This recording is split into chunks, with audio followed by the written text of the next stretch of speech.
महाभारत से जुड़े हर व्यक्ति को प्रश्नों का सामना करना ही पड़ा।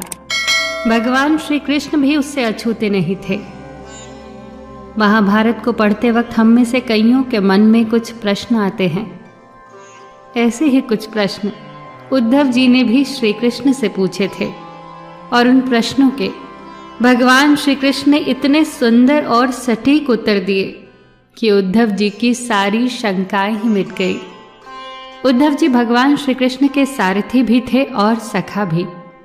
एक दिन श्री कृष्ण ने उद्धव से कहा, हे उद्धव, तुमने आज तक मुझसे कुछ नहीं मांगा।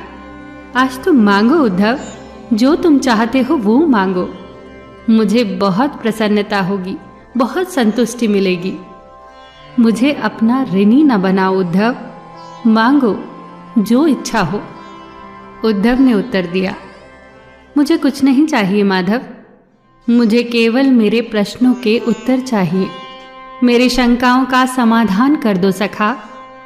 मैं आज तक आपकी लीलाओं को समझ नहीं पाया। आपके उपदेश कुछ और थे और व्यक्तिगत जीवन कुछ और था। हे लीलाधर, मेरे प्रश्नों का उत्तर देकर मुझे संतुष्ट करिए। श्री कृष्ण ने कहा, पूछो उद्धव, जो भी प्रश्न तुम्हारे मन में है वो पूछो। उद्धव का पहला प्रश्न था, हे माधव, सच्चा मित्र कौन होता है? श्री कृष्ण ने उत्तर दिया, सच्चा मित्र वो होता है जो आवश्यकता पड़ने पर बिना मांगे ही अपने मित्र की सहायता करे। इस पर उद्धव ने कहा, हे माधव, आप तो पांडवों के आत्मीय और प्रिय मित्र थे, परंतु क्या आपको नहीं लगता कि आपने जो सच्चे मित्र की परिभाषा दी है, आपने उस परिभाषा के अनुसार कार्य नहीं किया? यदि किया होता तो उस दिन युधिष्ठिर को द्यूत क्रीड़ा से अवश्य रोका होता। यदि आपने उन्हें नहीं रोका तो आप उन्हें जिता तो सकते थे। आप भाग्य को पांडवों के पक्ष में अवश्य मोड़ सकते थे। उन्हें रोक सकते थे कान्हा, जो वो एक के बाद एक अपना सब कुछ दांव पर लगा रहे थे। आप युधिष्ठिर को रोक सकते थे वासुदेव, जब उन्होंने अपने भाइयों को, यहां तक कि अपनी पत्नी को भी दांव पर लगाया। आपने ऐसा क्यों नहीं किया कान्हा? आपने तो तब हस्तक्षेप किया जब द्रौपदी लगभग अपना शील खो चुकी थी। तब आपने उसे वस्त्र देकर उसके शील को बचाने का दावा किया। आप ये दावा भी कैसे कर सकते थे? उसे एक पुरुष घसीट कर भरी सभा में लाता है और भरी सभा में निर्वस्त्र करने के लिए छोड़ देता है। आप ही बताइए कान्हा, क्या एक नारी का शील बचा? आपने क्या बचाया कान्हा? अगर आपने संकट के समय अपनों की मदद नहीं की तो आपको आपात बांधव कैसे कहा जा सकता है? बताइए न कान्हा, क्या यही धर्म है? प्रश्न पूछते पूछते उद्धव का गला रूंध गया और उनकी आंखों से आंसू बहने लगे। इस पर भगवान श्री कृष्ण ने मुस्कुराते हुए कहा, प्रिय उद्धव, यह सृष्टि का नियम है कि विवेकवान ही जीतता है। उस समय दुर्योधन के पास विवेक था, धर्मराज के पास नहीं। यही कारण है कि धर्मराज पराजित हुए। उद्धव उत्तर सुनकर अचंभित थे। श्री कृष्ण ने आगे कहा, दुर्योधन के पास द्यूत क्रीड़ा के लिए धन तो बहुत था, परंतु उसे पासों का ज्ञान नहीं था। इसीलिए उसने अपनी ओर से मामा शकुनी को खिलाया।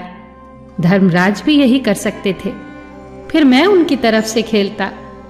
जरा विचार करो उद्धव, यदि शकुनी और मैं खेलते तो कौन जीतता? पासों के अंक शकुनी के अनुसार आते या मेरे अनुसार? चलो इस बात को भी जाने दो, उन्होंने खेल में मुझे शामिल नहीं किया। इस बात के लिए उन्हें माफ किया जा सकता है, परंतु उन्होंने विवेक शून्यता के कारण एक बहुत बड़ी गलती की। उन्होंने मुझसे प्रार्थना की कि मैं तब तक सभा कक्ष में ना आऊं जब तक मुझे बुलाया न जाए। वो नहीं चाहते थे कि मुझे मालूम पड़े कि वो जुआ खेल रहे हैं।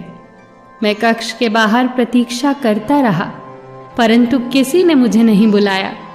भीम, अर्जुन, नकुल, सहदेव सब के सब भाग्य और दुर्योधन को कोसते रहे, किसी को भी मेरी याद नहीं आई।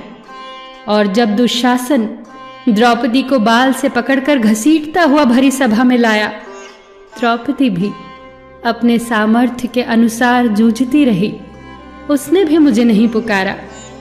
उसकी बुद्धि तो तब जागृत हुई जब दुशासन ने उसे निर्वस्त्र करना आरंभ कर दिया। तब उसने हरि हरि अभयम कृष्णा अभयम की गुहार लगाई और तत्क्षण मैं वहां पहुंच गया। अब इस स्थिति में मेरी गलती बताओ उद्धव। इस पर उद्धव बोले, आपका स्पष्टीकरण प्रभावशाली अवश्य है, परंतु मुझे पूर्ण संतुष्टि नहीं हुई।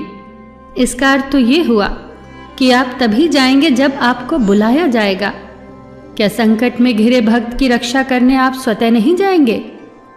कृष्ण मुस्कुराए और बोले, उद्धव, इस सृष्टि में हर एक का जीवन उसके स्वयं के कर्म फल के आधार पर ही संचालित होता है।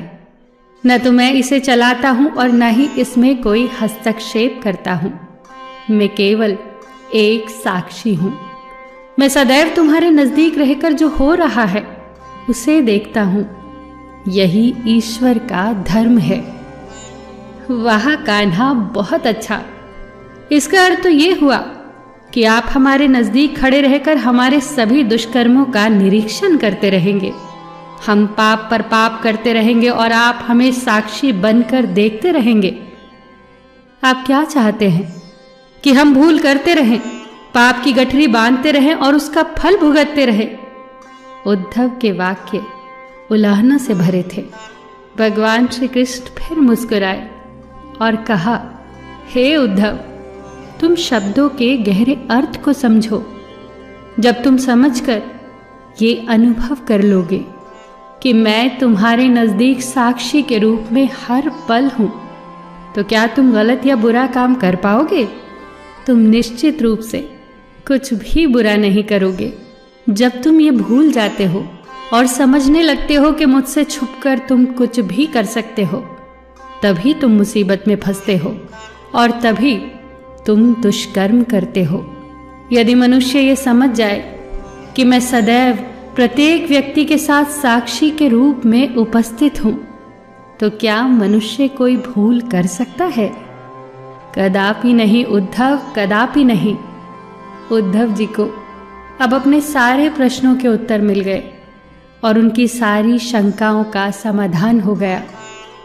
सच बात है दोस्तों, यदि हम ईश्वर की उपस्थिति को हर क्षण महसूस करें तो हम कभी गलत नहीं कर पाएंगे।